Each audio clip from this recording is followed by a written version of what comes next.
আগে ধূপ মোমবাতি তুলে ওপারে দাও। হ্যাঁ মোমবাতি গুলো সামনে তুমি দিও ওই না। পাটা দাও, হয় এ পারে দাও না এই ওই না পারে সব তুলসী গাছে কোড়াই দিয়ে এই আর বেল গাছে কোড়াই দাও না। হ্যাঁ বেল দাও। না না এই তো এইদিকে জায়গা আছে অনেক। বেল গাছের ওই নিচটাই দে।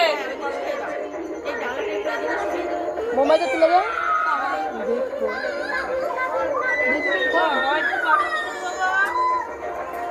সাবান তো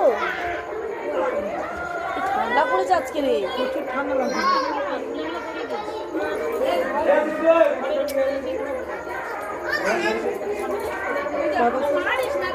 ভালো করে ছেলে ভালো করে দেবো। আমি করে দিচ্ছি সাথে কি আমার এই পারে জায়গার মধ্যে যাবো না।